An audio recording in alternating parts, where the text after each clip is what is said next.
अस्सलामुअलैकुम। I hope आप लोग सब ठीक ठाक होंगे और सब अपना ख्याल रख रहे होंगे। आज की वीडियो एक रिव्यू होने वाला है। मुझे कुछ कमेंट आया था अभी कुछ टाइम पहले ही, जिन्होंने कहा था कि मेरे बाल जो हैं बहुत ड्राई हो रहे हैं और डैमेज हो रहे हैं, उसके लिए कोई शैम्पू और कंडीशनर रिकमेंड कर दें। और 2-3 महीने पहले भी मुझे कुछ कमेंट आया था कि लॉरियल के शैम्पू पे रिव्यू कर दें। तो मुझे इसको यूज़ करते हुए कुछ 3 हफ्ते हो गए या शायद ही 4 हफ्ते होने वाले होंगे अब। तो अपने एक्सपीरियंस के हिसाब से मैं आपको इसके रिजल्ट्स बताऊंगी कि ये किस टाइप के बालों के लिए अच्छे हैं, प्लस इसके बेनिफिट्स क्या हैं, कंडीशनर या शैम्पू दोनों में से मुझे ज़्यादा क्या अच्छा लगा और प्राइसिंग वगैरह सब बताऊंगी। उससे पहले एक छोटी सी रिक्वेस्ट है, काइंडली मेरे चैनल को सब्सक्राइब कर दें, वीडियो को लाइक कर दें, और अगर आपको किसी और टॉपिक पे रिव्यू चाहिए या आपको वीडियो चाहिए हो तो आप मुझे बता दें, DM कर दें। इंशाल्लाह मैं इसे यूज़ करके बिल्कुल ऑनेस्ट रिव्यू दूंगी। अच्छा, सबसे पहले आपको शैम्पू के बारे में बता देती हूँ। शैम्पू जो है इसके प्राइस हैं 250 रुपीज़ और इसके अंदर क्वान्टिटी आपको मिलती है 175 ml। तो प्राइसिंग वाइज तो काफ़ी अफोर्डेबल है, प्लस इसकी पैकेजिंग भी अच्छी ही है। ऊपर से इसमें कॉपर ब्राउन कलर का इसका कैप है और बाकी बॉटल जो है थोड़ी मस्टर्ड येलो में है। और इस शैम्पू की जो फ्रेग्रेंस है ना, वो काफ़ी हद तक ट्रेसेमे के कंडीशनर से मिलती हुई लग रही है मुझे। इनफैक्ट अगर आपने ट्रेसेमे के शैम्पू और कंडीशनर का रिव्यू नहीं देखा है तो आप वो भी चेक कर सकते हैं, काफ़ी अच्छा था, लोगों को बहुत पसंद आया था। वहाँ मैंने शैम्पू और कंडीशनर दोनों का रिव्यू किया था, लिंक आपको डिस्क्रिप्शन में मिल जाएगा। अच्छा, सो ये जो शैम्पू है इसके अंदर 6 ऑयल्स हैं, जो कि आप इंग्रेडिएंट्स वगैरह पढ़ सकते हो यहाँ पे।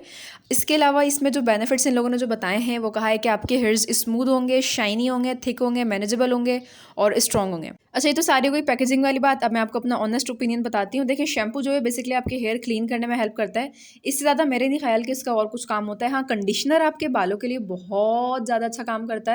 तो शैम्पू को मैं खास समझती नहीं हूँ कि इसको खास रिजल्ट आना चाहिए, क्योंकि बस आपके हेड को क्लीन करता है वो।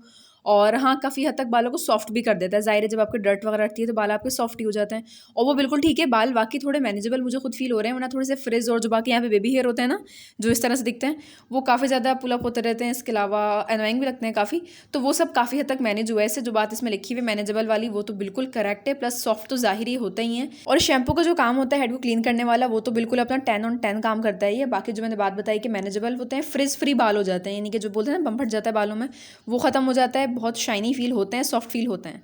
अच्छा, अब अगर इसे कंडीशनर की बात करें तो इसके प्राइस हैं 280 रुपीज़ और क्वांटिटी आपको मिल रही है 175 ml। और इन दोनों का लिंक मैंने डिस्क्रिप्शन में डाल दिया, क्योंकि मैंने तो मार्केट से बाय किया था, बट अगर आपको ना मिले तो आप ऑनलाइन बाय कर सकते हैं। तकरीबन सेम ही रेट है दोनों के। अच्छा, बाकी कंडीशनर का फॉर्मूला सेम एज शैम्पू वाले की तरह। अच्छा, इसकी फ्रेग्रेंस काफ़ी डिफरेंट है, यानी कि मैंने कभी इस तरह की फ्रेग्रेंस कहीं फील नहीं किया, मतलब किसी और शैम्पू में या किसी और कंडीशनर में मुझे काफ़ी अलग सी लगी इसकी। अच्छा, बाकी ये कि अगर इसके वर्क की बात करें कि ये क्या करता है, कितना किस हद तक काम करता है या करता भी ये नहीं करता, तो इसका कंडीशनर डेफिनेटली 10 on 10 ही है। क्योंकि अगर आपने अपने बाल डैमेज करा लिए ज़्यादा, हेयर कलरिंग वगैरह करा के, अमोनिया लगवा के, या वैसे भी अगर आजकल पॉल्यूशन काफ़ी ज़्यादा है तो उसकी वजह से हमारे बाल काफ़ी ख़राब हो जाते हैं, ड्राई हो जाते हैं। इनफैक्ट जब आप बाहर से आओ तो एकदम बम फट जाता है। तो उसके लिए काफ़ी अच्छा है कंडीशनर ये। कंडीशनर अच्छा, वैसे एक चीज़ का ध्यान रखना चाहिए आपको अप्लाई करते वक्त, आप अपनी स्काल्प में नहीं लगाया करें, यानी कि जो हमारी जल्द होती है सर की, वहाँ पर नहीं लगाया करें, वो हमारे बाल ख़राब कर देता है बहुत ज़्यादा।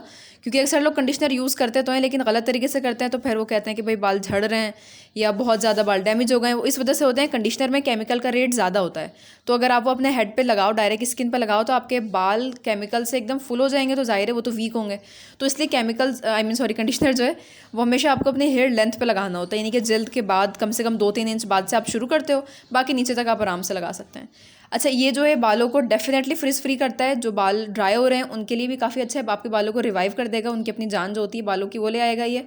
क्योंकि ज़ाहिर है, देखें इसमें ऑयल्स हैं। अगर आप इस नेचर की तरफ जाओ तो जो 6 ऑयल ये लोग बता रहे हैं, जिसमें होहोबा ऑयल है, इसके अलावा आपका चाइना सीड ऑयल है, काफ़ी सारे और ऑयल हैं, 6 ऑयल्स हैं इसके अंदर।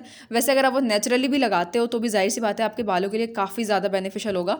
लेकिन अब जाहिर है वो 6 ऑयल बंदा कौन ढूंढेगा, मिलाएगा, लगाएगा, तो इसलिए शॉर्टकट है ये।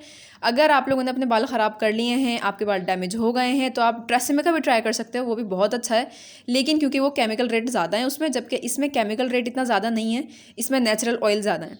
तो बिल्कुल मैं आपको रेकमेंड करूँगी, ये दोनों चीज़ें बहुत आला हैं। कंडीशनर तो मुझे इसका बहुत ज़्यादा पसंद आया, मेरा पर्सनली फेवरेट है। लेकिन अगर आपको नेचर की तरफ आना है और आपको अपने बाल सिल्की, शाइनी और स्मूथ करने हैं, तो मैं बिल्कुल आपको रेकमेंड करूँगी, get your hands on this product. आपको अच्छा ही लगेगा ये वाला भी। अच्छा, सो छोटा सा रिव्यू था, आई होप आप लोग को अच्छा लगा होगा। अगर आपको किसी और चीज़ पे रिव्यू चाहिए या वीडियो चाहिए तो आप लोग मुझे बता सकते हैं, इंशाल्लाह मैं उस पर काम करूँगी। सो फॉर नाउ, अल्लाह हाफिज़, until my next video, and please अपना ख्याल रखिएगा।